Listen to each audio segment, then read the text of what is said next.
Allez, c'est parti. Bon, bonjour à toutes, bonjour à tous. Merci d'être présents pour ce dernier web café de la saison. Nous prendrons les congés de juillet et d'août avant de reprendre en septembre prochain.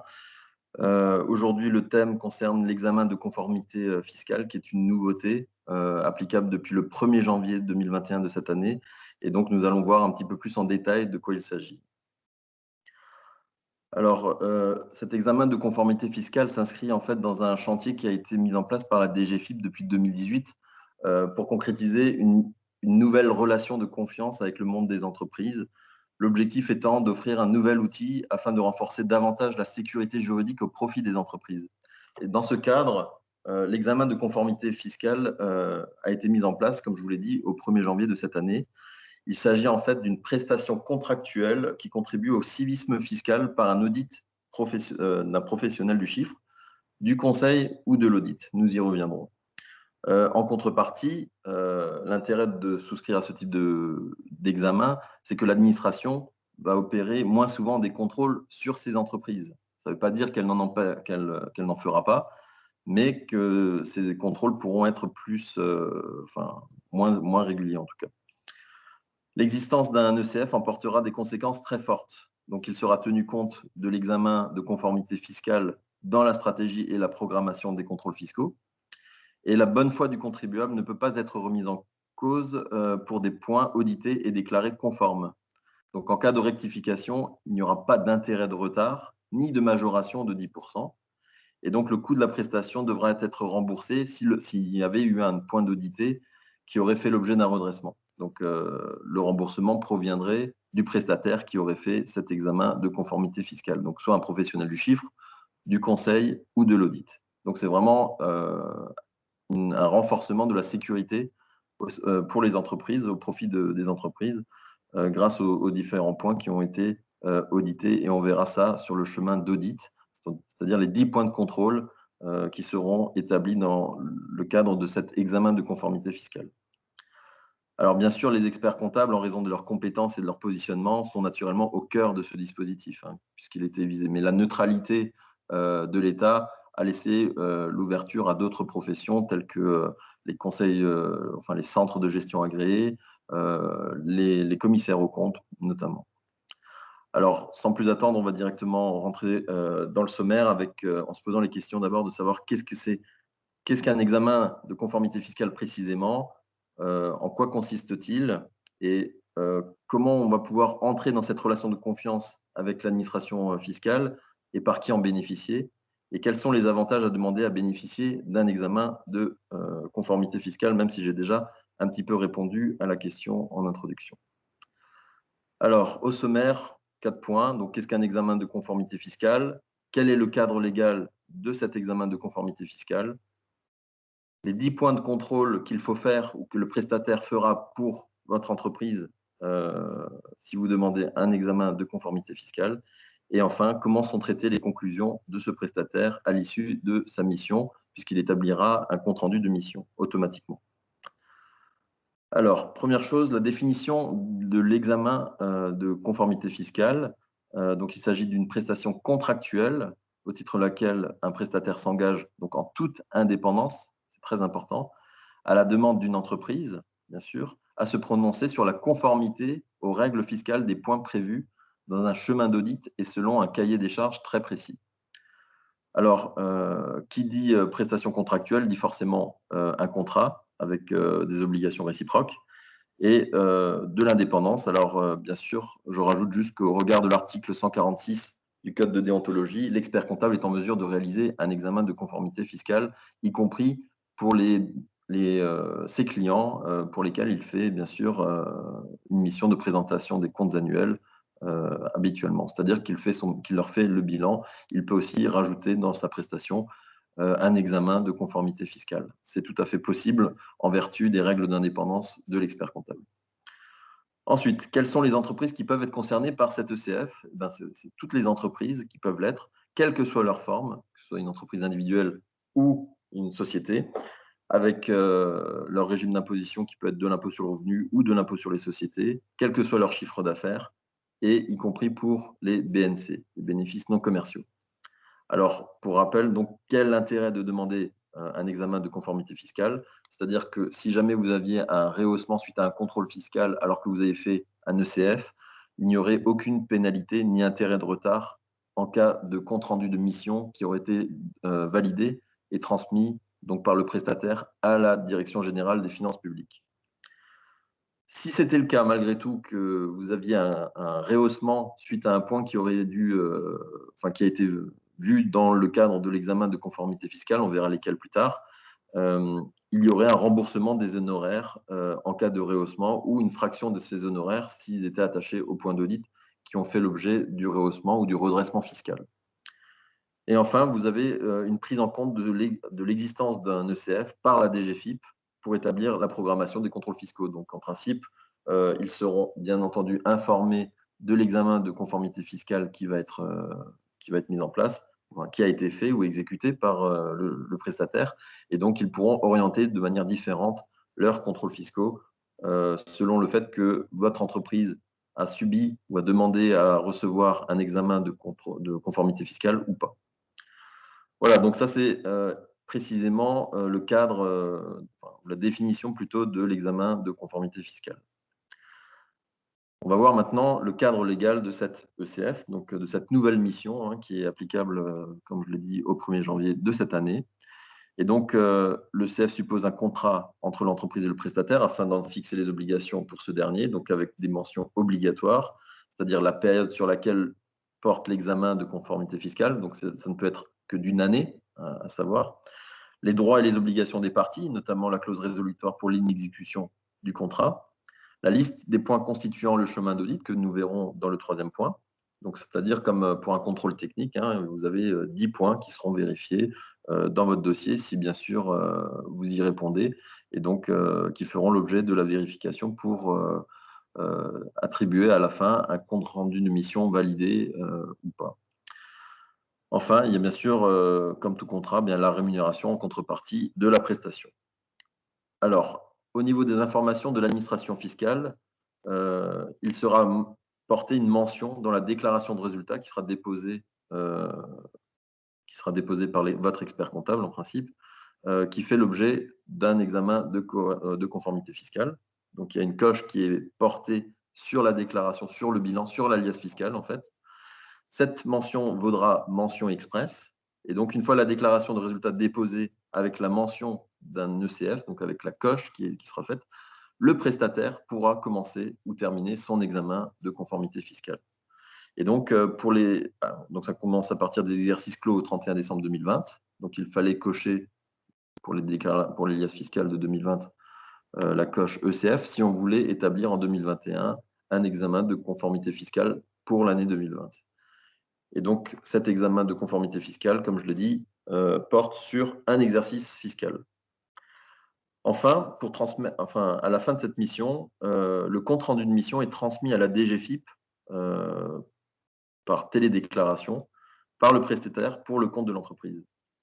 Donc, pendant la période transitoire 2021-2022, tout d'abord, on fera une transmission sous format PDF par le client via la messagerie sécurisée de l'espace professionnel de la DGFiP. Et sinon, cela devra être fait, en tout cas, au plus tard le 31 octobre ou dans les 6 mois du dépôt de la déclaration.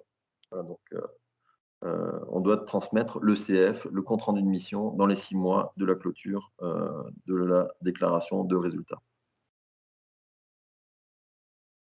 3e point, donc c'est le chemin d'audit fiscal, donc les 10 points de contrôle de l'ECF.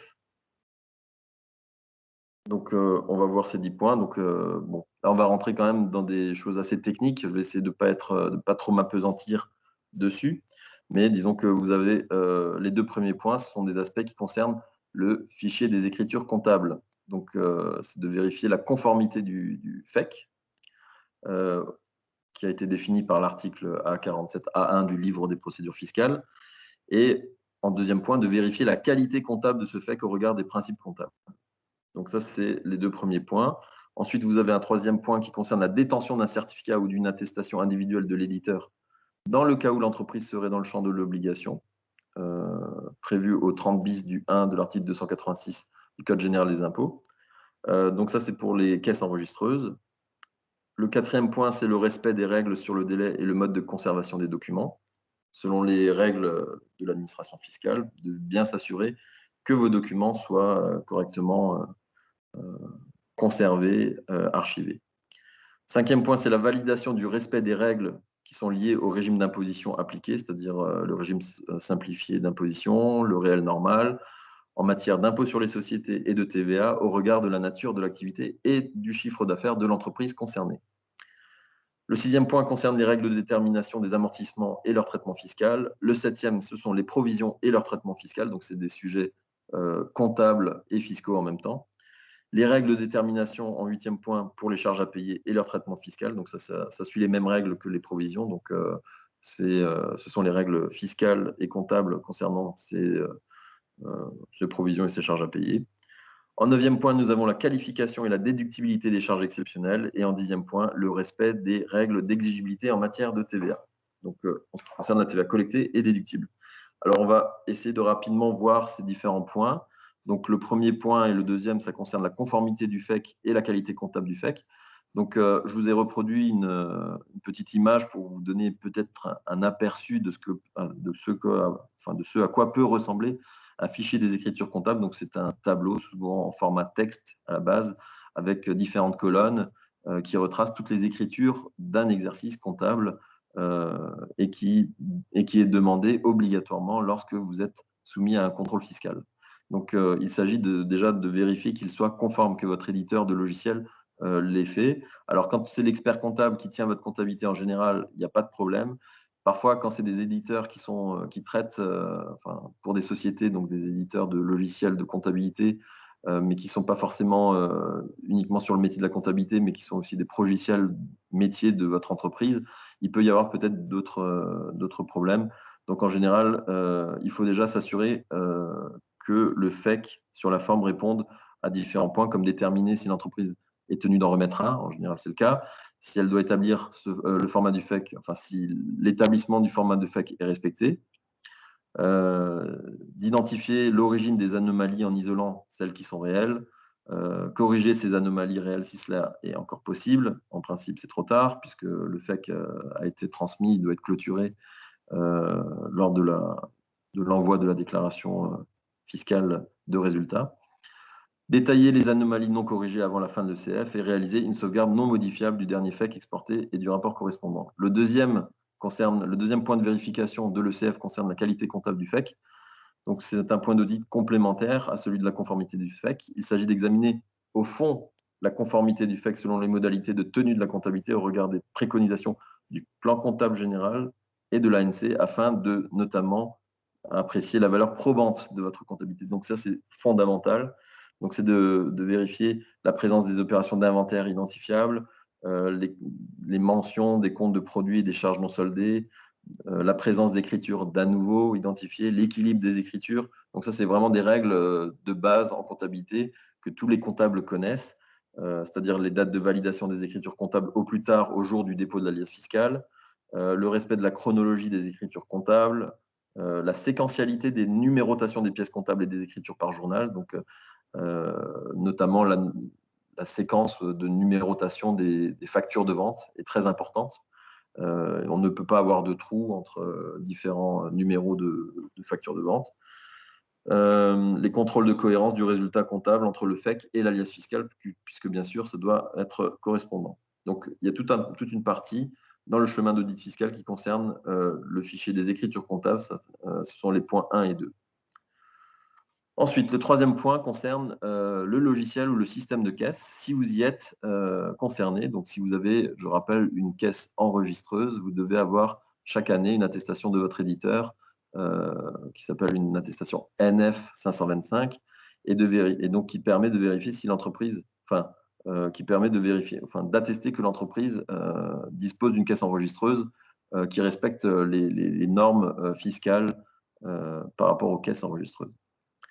Alors, dans la mission de l'examen de conformité fiscale, le troisième point concerne ce logiciel ou ce système de caisse. Il s'agit alors de vérifier d'abord si l'entreprise est concernée par cette réglementation.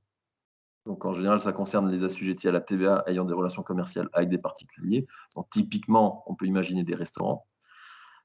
Si l'entreprise dispose d'un certificat ou d'une attestation conforme de son éditeur de logiciel par rapport à son logiciel de caisse, donc on parle des caisses enregistreuses informatisées, hein, bien entendu.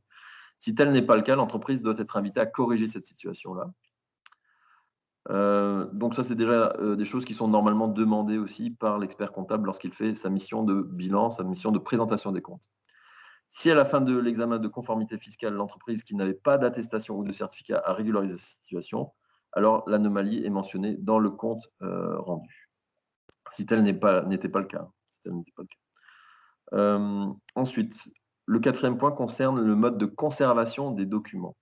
Et donc, celui qui établit la mission d'ECF doit détailler par écrit les processus qui sont mis en œuvre par l'entreprise pour se conformer aux obligations légales de conservation des documents administratifs et comptables, avec des constatations matérielles qui sont réalisées par sondage sur différents types de pièces sur l'exercice sur lequel porte cet examen de conformité fiscale.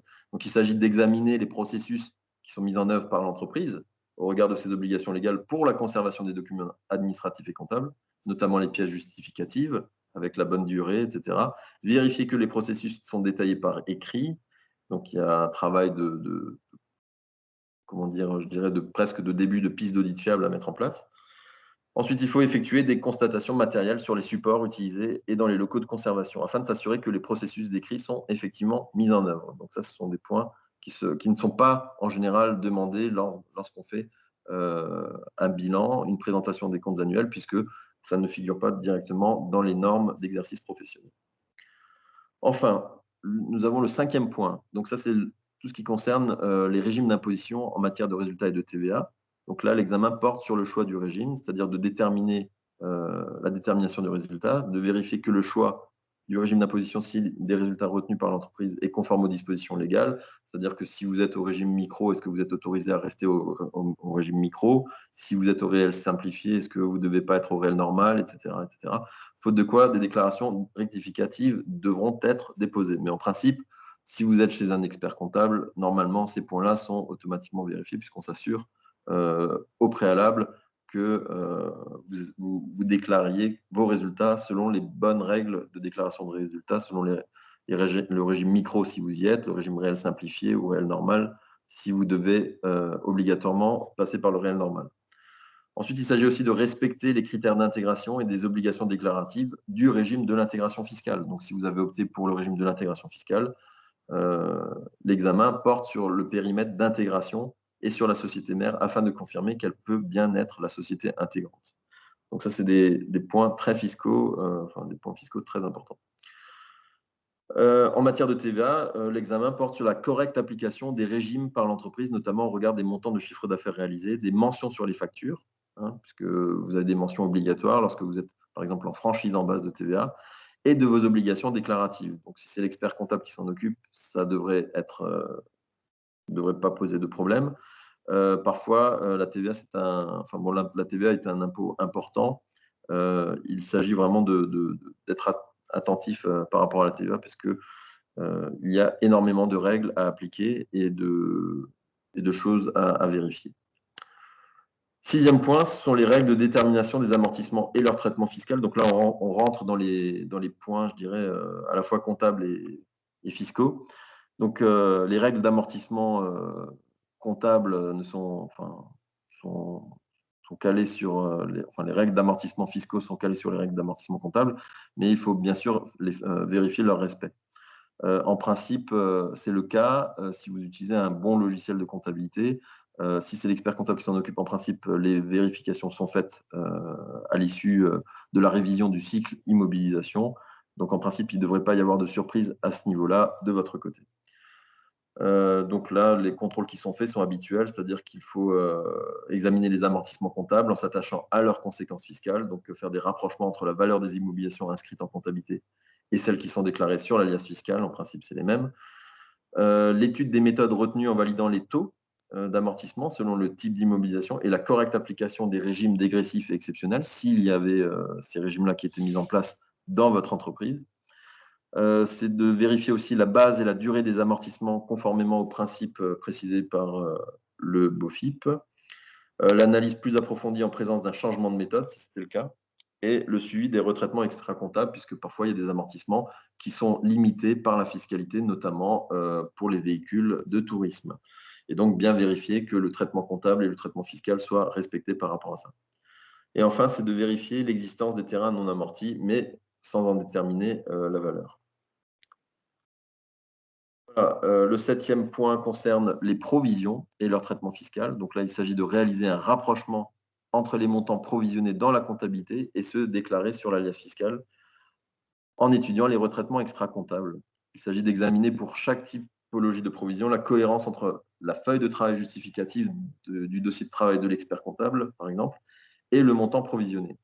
Donc, pour les provisions calculées selon une méthode statistique, il faut valider la méthode et le taux retenu sur la base des justificatifs présentés par l'entreprise, puisqu'il y a des précisions apportées par l'administration fiscale lorsque vous avez des provisions qui sont calculées selon des méthodes statistiques. Il faut également examiner la reprise des provisions qui sont devenues sans objet. Par exemple, un litige qui a été dénoué au courant de l'année, qui avait fait l'objet d'une provision l'année dernière. Normalement, la provision est devenue sans objet, elle doit être reprise, donc bien s'assurer que les reprises des provisions ont été faites. Concernant les règles de détermination des charges à payer et leur traitement fiscal, c'est idem que pour le point 7 sur les provisions. C'est des écritures comptables avec des justificatifs qui sont présents dans le dossier de travail de l'expert comptable et il faut bien sûr vérifier les mêmes choses. Quant au point 9, donc l'avant-dernier, qualification et déductibilité des charges exceptionnelles. Donc, il s'agit d'examiner la qualification des charges déclarées comme exceptionnelles. Donc, ce sont des pertes résultant de la disparition ou de la destruction d'éléments d'actifs, compte 675 par exemple. Les pénalités et les amendes, 671-200. Il faut vérifier ces charges exceptionnelles et s'assurer qu'elles soient bien sûr exceptionnelles, ainsi que les dommages-intérêts ou les frais de procès. Donc, c'est exceptionnel, soit par la nature, soit par le montant, mais en tout cas, ça figure dans les charges exceptionnelles et ça fait l'objet d'une ligne spécifique au sein de l'alias fiscal. Donc ça, c'est un des points particuliers qui doit être visé dans l'examen de conformité fiscale si l'entreprise, au cours de l'exercice sur lequel porte cet examen de conformité fiscale, dispose ou fait figurer des charges exceptionnelles. Donc, il faut identifier ces charges exceptionnelles, si elles sont non déclarées en tant que telles, si c'est le cas échéant. Donc, voilà, il peut y avoir des comptabilisations qui n'ont pas été faites en charges exceptionnelles, mais si c'est le cas, il faudra voir s'il faut les indiquer dans le compte-rendu de mission au niveau de l'ECF et de vérifier, bien sûr, la parfaite déductibilité de ces charges exceptionnelles, puisque, bien sûr, les pénalités et les amendes, par exemple, ne sont pas déductibles. Alors, vous verrez, on va arriver au 10e point, qui concerne les règles d'exigibilité en matière de TVA, et donc que le CF ne porte pas en fait sur le résultat fiscal. Le CF porte sur différents points, mais pas sur le résultat fiscal, ce qui veut dire que lorsqu'il y a un contrôle fiscal, l'administration fiscale vérifiera de son côté aussi le résultat fiscal.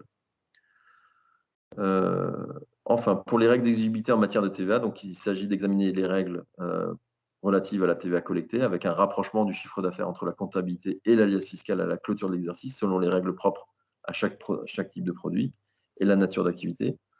D'examiner les règles de déductibilité de la TVA.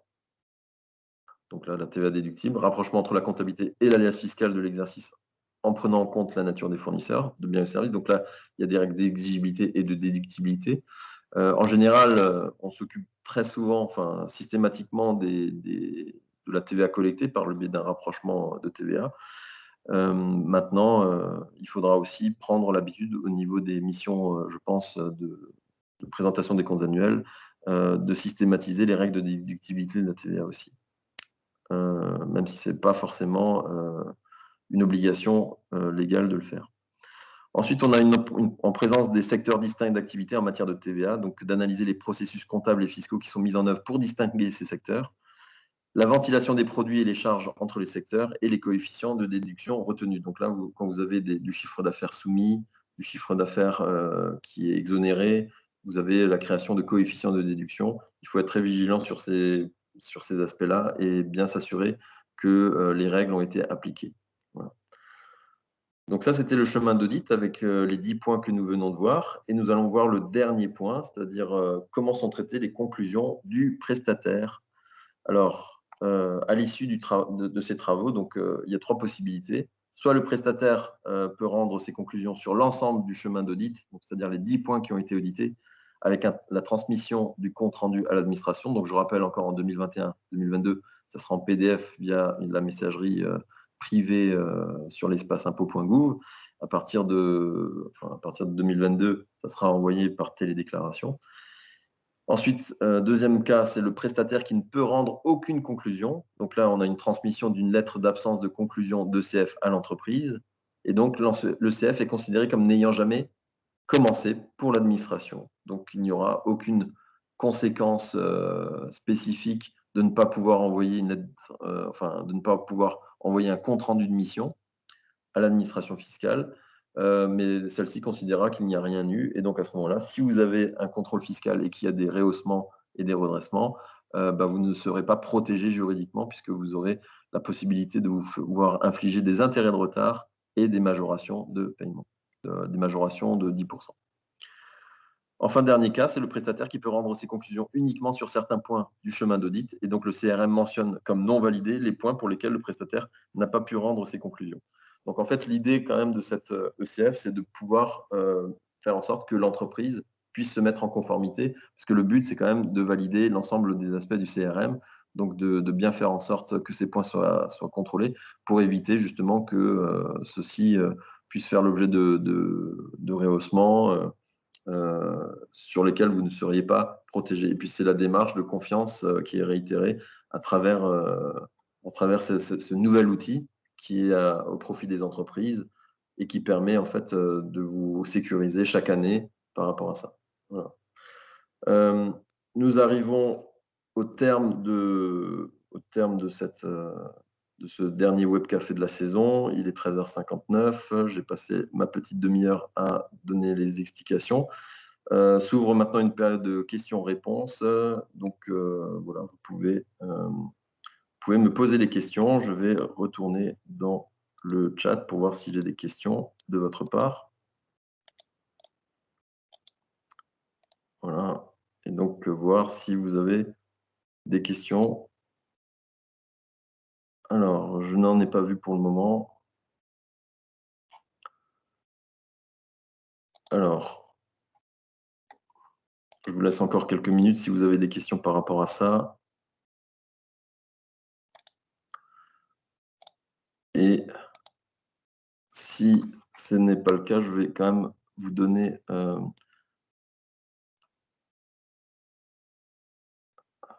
le questionnaire de satisfaction, si vous voulez bien le compléter à travers le chat que je vais vous donner là, ici. Bon, allez, à tout casser 2 minutes et qui nous permet d'améliorer chaque fois nos interventions mensuelles relatives au webcafé. Voilà, très bien. Donc, je vous ai déposé sur le chat le questionnaire de satisfaction. Merci d'en prendre connaissance et de le compléter si vous le souhaitez. Je suis encore disponible pour des questions. Si vous n'en avez pas, je pense que nous pouvons terminer ce webcafé puisqu'il est maintenant 14h et que je ne vois pas d'autres questions. Donc, je vous remercie de votre participation et puis je vous souhaite un bel été avant de reprendre pour la rentrée prochaine avec des nouvelles thématiques d'actualité qui soient tant fiscales que sociales ou comptables. Cela dépendra de l'actualité de l'été. Voilà. Merci à vous. Bon après-midi encore et puis à très bientôt. Au revoir.